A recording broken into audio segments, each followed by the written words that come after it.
विधानसभा निवडणुकीत महायुतीसाठी game changer ठरलेल्या लाडकी बहीण योजनेसंदर्भात एक मोठं अपडेट समोर आलंय। नवीन निकषांनुसार काही लाडक्या बहिणी अपात्र ठरणार आहेत। मात्र नेमक्या किती लाडक्या बहिणी अपात्र ठरतील, अपात्रतेसाठीचे निकष नेमके काय आहेत आणि अपात्रतेतून सरकारचे किती पैसे वाचणार आहेत, सरकारची नवीन स्ट्रॅटेजी नेमकी काय आहे, सविस्तर समजून घेऊयात या व्हिडिओच्या माध्यमातून।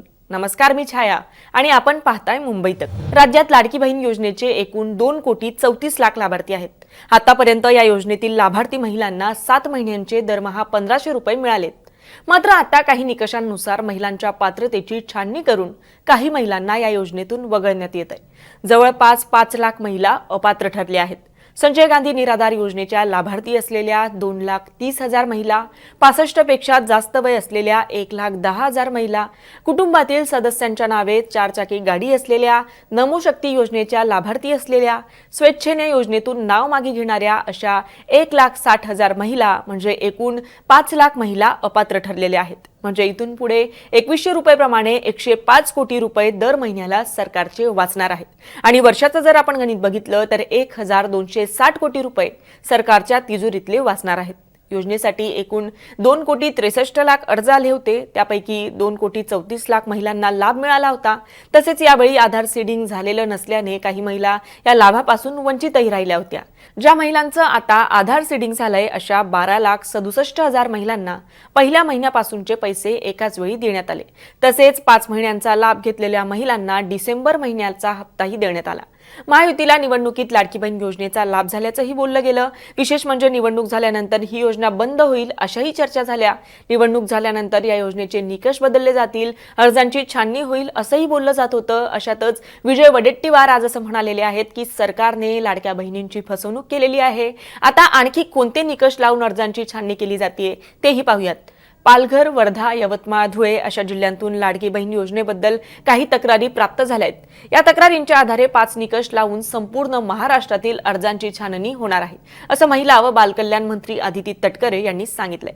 याचबरोबर 2.5 लाखांपेक्षा कमी उत्पन्न असणाऱ्या लाभार्थ्यांना लाभ दिला जाणार आहे। त्यासाठी सरकारने आयकर विभागाकडून माहितीही मागवली आहे। त्यानुसार अर्जांची छाननी केली जाणार आहे।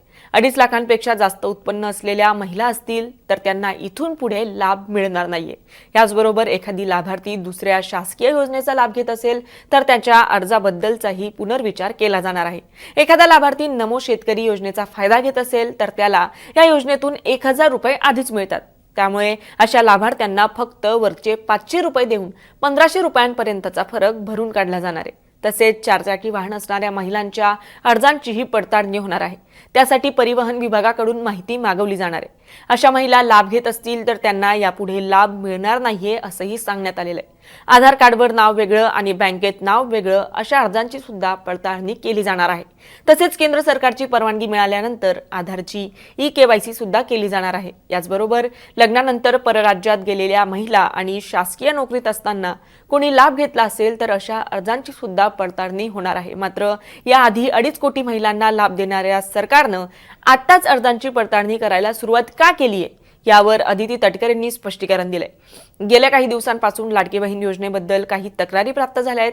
1.5-2 महिन्यांच्या कालावधीत जिल्हास्तरीय कार्यालय, आयुक्त कार्यालयात तक्रारी प्राप्त झाल्या। नाव आणि आधार नंबर वेगवेगळा असणं, काहींनी 2 वेळा अर्ज केलेला आढळून आलं। काही महिला लग्नापूर्वी महाराष्ट्रात वास्तव्यास होत्या, त्या आता दुसऱ्या राज्याच्या रहिवासी आहेत। अशा महिलांचे अर्ज, काहींनी चुकीचं हमीपत्र जोडलेलं आहे असेही अर्ज, अशा तक्रारी स्थानिक प्रशासनाकडून आल्या आहेत असं अदिती तटकरे यांनी सांगितलंय। प्राप्त झालेल्या तक्रारीनुसार शासन निर्णयातीलच 5 निकषांच्या आधारे संपूर्ण महाराष्ट्रातल्या लाडक्या बहीण योजनेच्या अर्जांची पडताळणी करायचं ठरवण्यात आलंय। संपूर्ण 2.5 कोटी लाभार्थ्यांची आम्ही पडताळणी करणार नाही। ज्यांच्याकडे पिवळे व केशरी रेशन कार्ड आहे त्यांचं उत्पन्न 1 लाखांपेक्षा कमीच आहे। ती संख्या साधारण 1.5 कोटीपेक्षा अधिक आहे, त्यामुळे त्यांची पडताळणी करण्याचा प्रश्नच नाही असंही अदिती तटकरे यांनी सांगितलंय। या योजनेच्या निकषात न बसणाऱ्या मात्र तरीही लाभ घेणाऱ्या महिलांना योजनेतून बाहेर काढण्याच्या हालचाली सरकार दरबारी सुरू आहेत। या संपूर्ण प्रकरणाविषयी तुम्हाला काय वाटतं आम्हाला कमेंट करून नक्की कळवा आणि मुंबई तकला जर आपण नवीन असाल तर मुंबई तक चॅनलला सबस्क्राइब करायला विसरू नका। धन्यवाद।